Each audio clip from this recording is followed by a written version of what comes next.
Hello, എല്ലാവർക്കും നമസ്കാരം. Without A rich heart wealth is an ugly beggar കേട്ടിട്ടില്ലേ? ഹൃദയത്തിൽ സമ്പന്നതയുള്ളവന് മാത്രമേ ബിസിനസ്സിൽ എന്നതുപോലെ കരിയറിലും എല്ലാം വെൽത്ത് സൃഷ്ടിക്കാനായിട്ട് സാധിക്കത്തുള്ളൂ. It's me Lindo. Welcome back to trading milestone.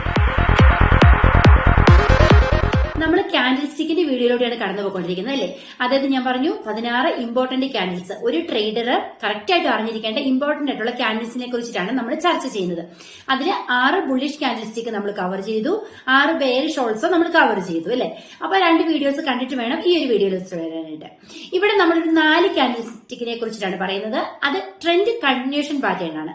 Trend അതായത് നിലവിലെ ആ ഒരു ട്രെൻഡ്, മാർക്കറ്റിൽ നടക്കുന്ന ആ മൂവ്മെന്റ് അത് കണ്ടിന്യൂ ചെയ്തുകൊണ്ട് പോകുമോ അതോ ആ ട്രെൻഡ് അവിടെ സ്റ്റോപ്പ് ചെയ്യുകയാണോ, മീൻസ് ട്രെൻഡ് റിവേഴ്സൽ ആണോ സംഭവിക്കുന്നത് എന്നറിയാനായിട്ട് ഈ 4 പാറ്റേൺസ് നമ്മളെ സഹായിക്കും. അതായത് ഈ ഒരു പാറ്റേൺസ് വ്യക്തമായിട്ട് മനസ്സിലാക്കുകയാണെങ്കിൽ ആ ഒരു മറ്റ് ഇൻഡിക്കേറ്റേഴ്സിന്റെയും കൂടി ബേസിൽ നമുക്ക് ആ ട്രെൻഡ് കണ്ടിന്യൂ ചെയ്ത് പോകുമോ എന്ന് മനസ്സിലാക്കാനായിട്ട് സാധിക്കും. അപ്പൊ വീഡിയോയിലേക്ക് വരാം. ഒന്നുകൂടി പറയട്ടെ, ഈ ക്യാൻഡിൽ സ്റ്റിക്ക് മാർക്കറ്റിന്റെ ആ ഒരു ഡയറക്ഷൻ ചേഞ്ച് ചെയ്യുന്നില്ല എങ്കിൽ എന്താ മനസ്സിലാക്കേണ്ടത്? ആ ട്രെൻഡ് കണ്ടിന്യൂ ആണ് അല്ലെ? അതല്ലെങ്കിൽ അവിടെ വേറൊരു ഓപ്ഷൻ ഉള്ളത് എന്താണ്? പ്രൈസ് ന്യൂട്രൽ ആയിട്ട് മാറുന്നു. അതായത് അവിടെ ഒരു കൺസോളിഡേഷൻ നടക്കുന്നു. ഇപ്പം ട്രെൻഡിനെ മാറ്റാൻ തക്കതായിട്ടുള്ള ഒരു ഫോഴ്സ് അവിടെ വന്നിട്ടില്ല എങ്കിൽ അവിടെ ഒന്നെങ്കിൽ ആ ട്രെൻഡ് കണ്ടിന്യൂ ചെയ്തു പോകുന്നു, അല്ലെങ്കിൽ കൺസോളിഡേഷൻ സംഭവിക്കുന്നു. ഇത് രണ്ടും മനസ്സിലാക്കാനായിട്ടാണ് ഇന്നത്തെ പാറ്റേൺസ് നമ്മളെ സഹായിക്കുന്നത്. ഒന്നാമത്തെ പാറ്റേൺ ആണ് ഡോജി ക്യാൻഡിൽസ്. ഡോജി ക്യാൻഡിൽസ് നമുക്ക് ചിത്രത്തിൽ കാണാം. അതായത് മാർക്കറ്റ് ഓപ്പൺ ചെയ്യുകയും ക്ലോസ് ചെയ്യുകയും ചെയ്യുന്നത് ഒരേ ലെവലിൽ തന്നെയാണെങ്കിൽ ഈ ഒരു ക്രോസ് ഷേപ്പിലുള്ള ഡോജി ക്യാൻഡിൽസ് അവിടെ ഫോം ചെയ്യുന്നുണ്ട്. എന്താണ് ഇവിടെ മനസ്സിലാക്കുന്നത്? അതായത് ബയേഴ്സും സെല്ലേഴ്സും നല്ല സ്ട്രഗ്ലിംഗ് പ്രഷർ അവിടെ കൊടുക്കുന്നുണ്ട്. അതായത് ബയേഴ്സ് മാർക്കറ്റിനെ അപ്വേർഡിലേക്ക് പുഷ് ചെയ്യാൻ ശ്രമിക്കുന്നു, സെല്ലേഴ്സ് ഡൗൺവേർഡിലേക്ക് പുഷ് ചെയ്യാൻ ശ്രമിക്കുന്നു. പക്ഷെ ഇതവിടെ സംഭവിക്കുന്നില്ല. അതുകൊണ്ട് അവിടെ ഒരു ന്യൂട്രൽ ആയിട്ട് നിൽക്കുന്ന ഒരു സ്റ്റേജ് ആണ് ഈ ഡോജി ക്യാൻഡിൽ അവിടെ പ്രത്യക്ഷപ്പെടുന്നത്. ഈ ഡോജി ക്യാൻഡിൽ നമ്മൾ വേറൊരു സ്ഥലത്ത് കണ്ടല്ലോ, മോർണിംഗ് സ്റ്റാർ, ഈവനിംഗ് സ്റ്റാർ എന്ന് പറഞ്ഞിട്ട് നമ്മൾ കഴിഞ്ഞ വീഡിയോയിൽ ട്രെൻഡ് റിവേഴ്സൽ പാറ്റേൺസിനകത്ത് നമ്മൾ കണ്ടില്ലേ? ആ ഒരു ഡോജി ക്യാൻഡിൽ എന്ന് വെച്ചാൽ അത് നമ്മൾ 3 പാറ്റേൺസ് ചേർന്നിട്ടാണ് പറഞ്ഞത് അല്ലെ? ഒരു ഗ്രീൻ ക്യാൻഡിലിന്റെയും ഒരു റെഡ് ക്യാൻഡിലിന്റെയും നടുക്ക് വരുന്ന ഈ ഒരു ക്രോസ് ടൈപ്പിലുള്ള ഡോജി ക്യാൻഡിലാണ് നമ്മൾ പറഞ്ഞത്. ആ ഒരു ഡോജി ക്യാൻഡിലാണ് ട്രെൻഡ് റിവേഴ്സലിന് സഹായിക്കുന്നത്. എന്നാൽ ഇവിടെ സിമ്പിൾ ആയിട്ടുള്ള അല്ലെങ്കിൽ സിംഗിൾ ആയിട്ടുള്ള ഒരു ഡോജി ക്യാൻഡിൽ കാണുകയാണെങ്കിൽ മനസ്സിലാക്കുക, ബയേഴ്സിനും സെല്ലേഴ്സിനും അവിടെ വിൻ ചെയ്യാനായിട്ട് സാധിച്ചിട്ടില്ല. സോ പ്രൈസ് ന്യൂട്രൽ ആയിട്ടാണ് അവിടെ നിൽക്കുന്നത്. സോ അവിടെ ഒരു കൺസോളിഡേഷൻ ആണ് ചാൻസ് കാണുന്നത്. അതല്ലെങ്കിൽ ആ പ്രൈസ് തന്നെ കണ്ടിന്യൂ ചെയ്യാനുള്ള ചാൻസ് ആണ് കാണുന്നത്. അവിടെ ഒരിക്കലും ഒരു പ്രൈസ് റിവേഴ്സൽ സംഭവിക്കുന്നില്ല എന്ന് നമുക്ക് മനസ്സിലാക്കാനായിട്ട് സാധിക്കും. അടുത്ത ക്യാൻഡിലാണ് സ്പിന്നിംഗ് ടോപ്പ് എന്ന് പറയുന്നത്.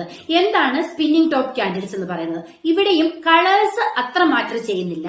സ്പിന്നിംഗ് ടോപ്പ് എന്ന് വെച്ചാൽ എന്താണ്? താഴെയും മുകളിലും നല്ല നീളത്തിലുള്ള വിക്ക് കാണാം, നടുക്കൊരു സ്മോൾ ബോഡി കാണാൻ സാധിക്കും അല്ലെ? ഇതാണ് സ്പിന്നിംഗ് ടോപ്പ് എന്നതുകൊണ്ട് ഉദ്ദേശിക്കുന്നത്. സ്പിന്നിംഗ് ടോപ്പ് കണ്ട ഉടനെ മനസ്സിലാക്കുക, there is an indecision in the market. മാർക്കറ്റിൽ ഒരു ഡിസിഷൻ എടുക്കാനായിട്ട് പറ്റുന്നില്ല. ബയേഴ്സിനും സെല്ലേഴ്സിനും കറക്റ്റ് ആയിട്ട് ഒരു ഡിസിഷൻ ഫോം ചെയ്ത് വിൻ ചെയ്യാനായിട്ട് സാധിക്കുന്നില്ല. അതുകൊണ്ട് മാർക്കറ്റിൽ ഒരു ഇൻഡിസിഷൻ ഫോം ചെയ്തിരിക്കുന്നത് നമുക്ക് മനസ്സിലാക്കാനായിട്ട് സാധിക്കും. സോ ഇവിടെ പ്രൈസിൽ വലിയ ചേഞ്ച് ഒന്നും സംഭവിക്കുന്നില്ല. മാർക്കറ്റ് കൺസോളിഡേഷൻ തന്നെയാണ് ഇവിടെ നടക്കുന്നത്. ഇത് മിക്കവാറും ഒരു ട്രെൻഡിന് ശേഷമായിരിക്കും കാണുന്നത്. ഒരു എക്സാമ്പിൾ പറയുകയാണെങ്കിൽ ഒരു ഡൗൺ ട്രെൻഡിന് ശേഷമാണ് ഈ സ്പിന്നിംഗ് ടോപ്പ് ഫോം ചെയ്യുന്നത് വിചാരിക്കുക. അപ്പൊ അവിടെ ആ ഒരു സ്പിന്നിംഗ് ടോപ്പ് വരാനുള്ള കാരണം എന്താണെന്ന് വെച്ചാൽ ഡൗൺ ട്രെൻഡിൽ നടക്കുന്ന സെല്ലേഴ്സിനെ മറികടക്കാനായിട്ട് അവിടെ ബയേഴ്സ് ട്രൈ ചെയ്യുന്നുണ്ട്. ബയേഴ്സ് ആ ട്രെൻഡ് അവിടെ ചേഞ്ച് ചെയ്യാനായിട്ട്, ആ ട്രെൻഡ് റിവേഴ്സലിന് ട്രൈ ചെയ്യുന്നുണ്ട്. എന്നാൽ അതവിടെ നടക്കാതെ വരികയും സെല്ലേഴ്സ് ആർ ഈക്വലി ആക്റ്റീവായിട്ട് നിൽക്കുന്ന ആ ഒരു സമയത്താണ് ഒരു സ്പിന്നിംഗ് ടോപ്പ് അവിടെ ഫോം ചെയ്യുന്നത്. സോ ഇൻഡിസിഷൻ വന്നിട്ടുണ്ട്. അവിടെ വീണ്ടും ഒരു കൺസോളിഡേഷൻ ആണ് ചാൻസ് കാണിക്കുന്നത് എന്ന് നമുക്ക് മനസ്സിലാക്കാൻ സാധിക്കും. നെക്സ്റ്റ് ക്യാൻഡിൽ മെത്തേഡ് ആണ് ഫോളിംഗ് 3 മെത്തേഡ്. ഈ ഫോളിംഗ് 3 മെത്തേഡ് എന്ന് വെച്ചാൽ അത് കറക്റ്റ് ആയിട്ട് നമുക്ക് പ്രെഡിക്റ്റ് ചെയ്യാനായിട്ട് സാധിക്കും. ഇതൊരു ട്രെൻഡ് കണ്ടിന്യൂഷൻ പാറ്റേൺ ആണ്. അതായത് നമുക്കത് കണ്ടാൽ തന്നെ മനസ്സിലാകും.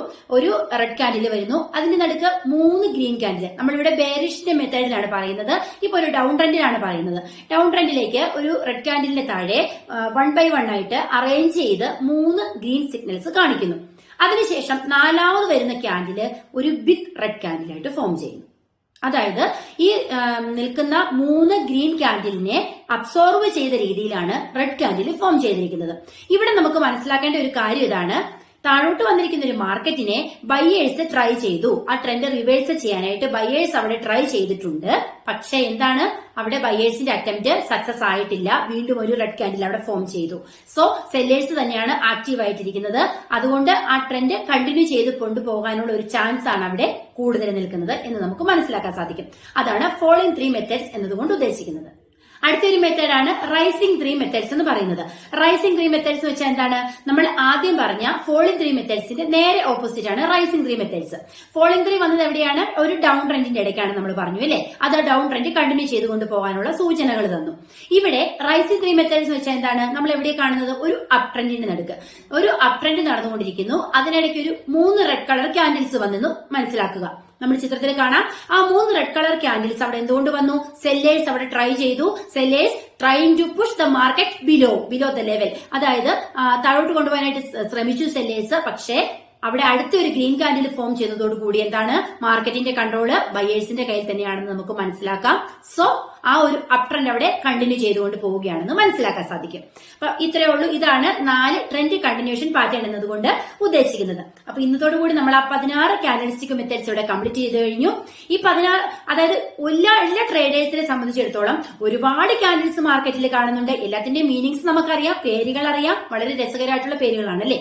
പക്ഷേ ഒരു ട്രേഡർ എന്നുള്ള നിലയിൽ ഈ ഒരു 16 കാൻഡിൽസ് കറക്റ്റ് ആയിട്ട് ഐഡന്റിഫൈ ചെയ്ത്, അതവിടെ പ്രത്യക്ഷപ്പെടുന്ന ഒരു ഏരിയ വളരെ ഇമ്പോർട്ടന്റ് ആണെന്ന് ഞാൻ പറഞ്ഞു.